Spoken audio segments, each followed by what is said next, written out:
Assalamualaikum warahmatullahi wabarakatuh. Jumpa lagi di channel Kak Dinirat. Kali ini kita akan membahas tentang soal SKB CPNS dengan materi penanggulangan narkoba. Don't do drugs. Oke.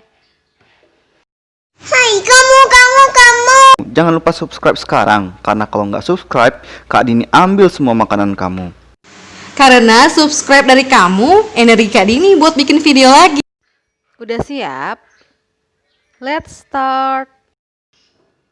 5, 4, 3, 2, 1.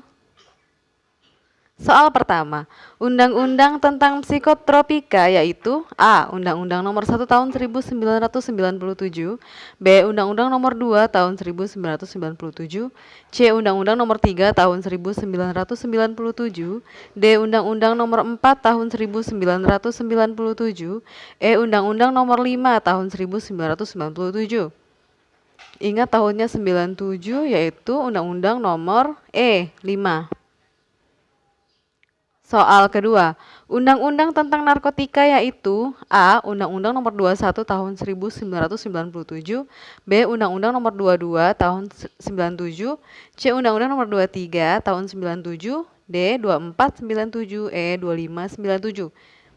Jawabannya 2297, tapi diganti ya.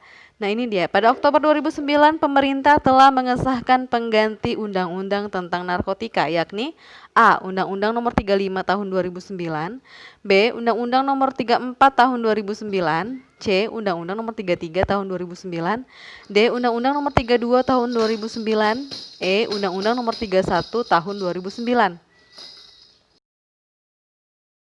Jawabannya A. Undang-Undang Nomor 35 Tahun 2009. Ingat ya, 35 2009. 4. Narkoba merupakan singkatan dari narkotika, psikotropika, dan bahan adiktif lainnya. Yang kelima, zat atau obat yang berasal dari tanaman atau bukan tanaman, baik sintetis maupun semi-sintetis, yang dapat menyebabkan penurunan atau perubahan kesadaran, kehilangnya rasa, mengurangi sampai menghilangkan rasa nyeri, dan dapat menimbulkan ketergantungan yang dibedakan ke dalam golongan-golongan disebut A. Narkoba, B. Narkotika, C. Psikotropika, D. Bahan adiktif, E. Benar semua. Jawabannya B. Narkotika. Soal keenam, zat atau obat bukan narkotika, baik alamiah maupun sintetis, yang memiliki khasiat psikoaktif melalui pengaruh selektif pada susunan saraf pusat yang menyebabkan perubahan khas pada aktivitas mental dan perilaku disebut A. Narkoba, B. Narkotika, C. Psikotropika, D. Zat adiktif, E. Semua benar. Bukan narkotika, bukan B. Narkoba itu semuanya, jadi bukan A, bukan B. Terus memiliki psikoaktif. Nah, kemungkinan adalah C. Coba kita lihat.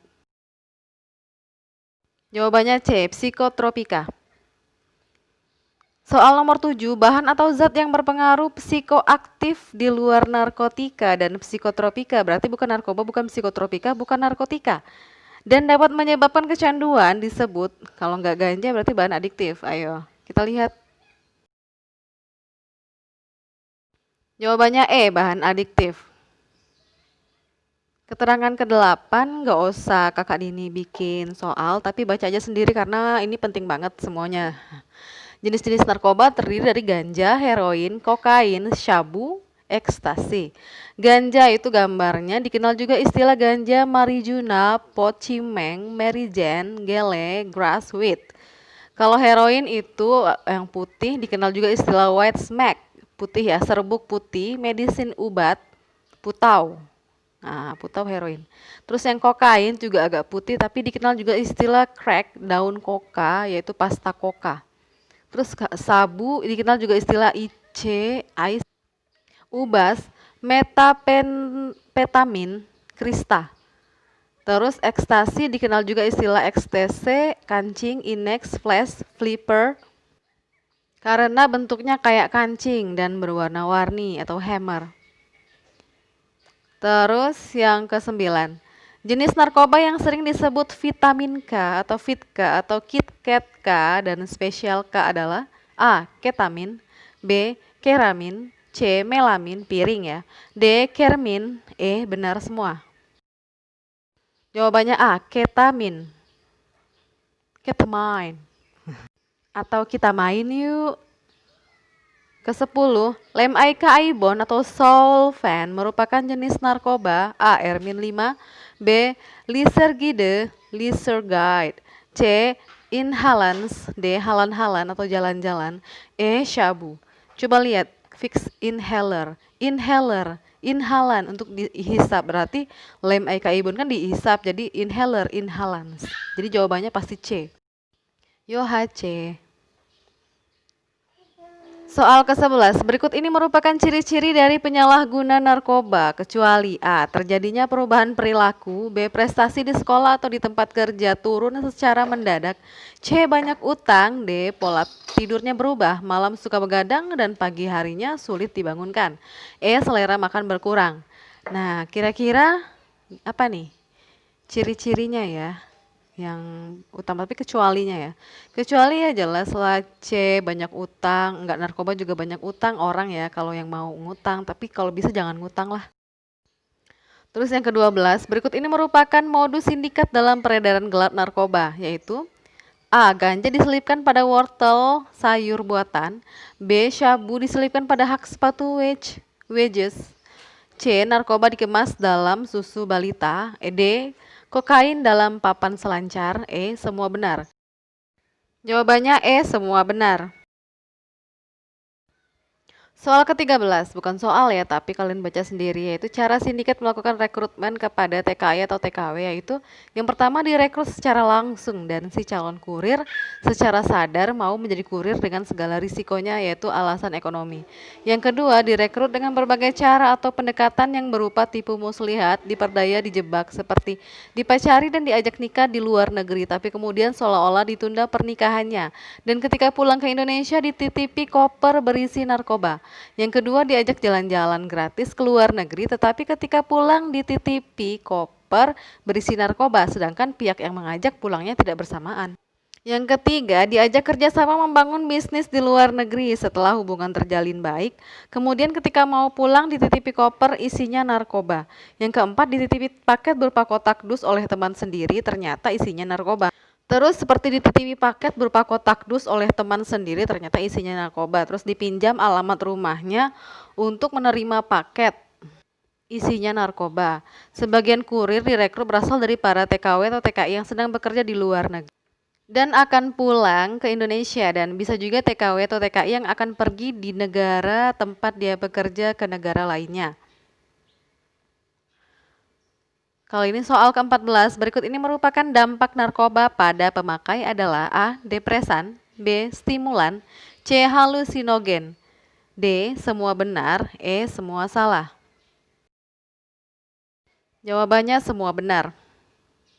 Soal ke-15, stimulan adalah dampak dari zat yang mengaktifkan, memperkuat, meningkatkan aktivitas dari sistem syaraf, dapat menghilangkan nafsu makan, bersifat memabukkan, meningkatkan denyut jantung, tekanan darah, dan muntah-muntah, dapat menyebabkan tindak kekerasan, agresif, tidak dapat menilai segala sesuatu secara jernih, bahkan sakit jiwa, merupakan contoh dari pemakaian A. Kokain, B. Sabu, C. Ekstasi, D. Benar semua, E. Salah semua. Jawabannya D. Benar semua. Soal ke-16, bukan soal juga, tetapi kalian baca sendiri, yaitu aspek hukum tertuang dalam Undang-Undang Nomor 35 Tahun 2009 tentang narkotika. Berikut ini kutipan pasal diantaranya. Kalau misalnya ada pemilikan, orang yang memiliki tanaman ganja di penjara 4-12 tahun. Pasal 111 ayat 1, sementara jika memiliki tanaman ganja lebih dari 1 kg atau 5 batang di penjara 5 sampai dengan 20 tahun, yaitu pasal 111 ayat 2. Orang yang memiliki narkoba jenis Inex, ekstasi, sabu, putau, heroin, kokain di penjara 4 sampai 12 tahun, yaitu pasal 112 ayat 1, sementara jika memiliki lebih dari 5 gram di penjara 5 sampai 20 tahun, pasal 112 ayat 2. jika dia sebagai produsen. Orang yang membuat narkoba dipenjara 5 sampai 15 tahun, lebih berat ya. Pasal 113 ayat 1, sementara jika orang membuat narkoba lebih dari 1 kilogram ganja atau 5 gram jenis ineks, ekstasi, sabu, putau, heroin, kokain dipenjara 5 sampai 20 tahun, yaitu pasal 113 ayat 2. Jika sebagai pengedar, orang yang mengedarkan narkoba dipenjara 5 sampai 20 tahun. Jadi orang yang pengedar itu lebih dan bahkan kurir itu lebih parah banget nih. Pasal 114 ayat 1, sementara jika melebihi 1 kilogram atau 5 batang ganja dan melebihi 5 gram ineks, ekstasi, sabu, putau, heroin, kokain, dihukum mati. Pasal 114 ayat 2. Kemudian yang ke-17, jika sebagai kurir, orang yang menjadi kurir narkoba dipenjara sementara jika melebihi 1 kilogram atau 5 batang ganja dan melebihi 5 gram jenis ineks, ekstasi, sabu, putau, heroin, kokain dihukum mati. Pasal 115 ayat 2. Jika sebagai pemakai, orang yang memakai narkoba dipenjara 1 sampai 4 tahun. Ya ampun, pemakai doang. Kalau pemakai lebih rendah banget ya. Pasal 127 ayat 1. Wajib lapor, pecandu narkotika dan korban penyalahgunaan narkoba atau narkotika wajib menjalani rehabilitasi medis dan rehabilitasi sosial. Pasal 54. Orang tua dari pecandu dewasa dan anak wajib lapor ke puskesmas atau rumah sakit atau lembaga rehabilitasi. Pasal 55 ayat 1 dan 2 sesuai dengan peraturan Menteri Kesehatan nomor HK 0202 Menkes 615 2016 tentang institusi penerima wajib lapor. Orang tua atau wali dari pecandu dewasa dan anak yang tidak lapor dikenai sanksi kurungan 6 bulan. Bagi pecandu dewasa wajib lapor ke puskesmas atau rumah sakit atau lembaga rehabilitasi. Pasal 55 ayat 2 sesuai dengan peraturan Menteri Kesehatan nomor HK 02.02 garing Menkes garing 615 garing 2016 tentang institusi penerima wajib lapor. Kemudian 18. Berikut ini merupakan upaya pencegahan pengedaran narkoba dengan membuat kegiatan kemasyarakatan seperti A. Kerja bakti, B. Pengajian atau ibadah rutin, C. Lomba poster anti narkoba, D. Lomba mural anti narkoba. Benar semua. Jawabannya benar semua.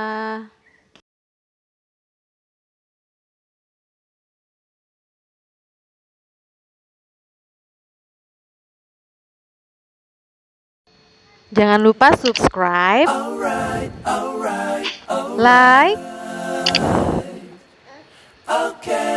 bunyikan loncengnya, dan share. Terima kasih.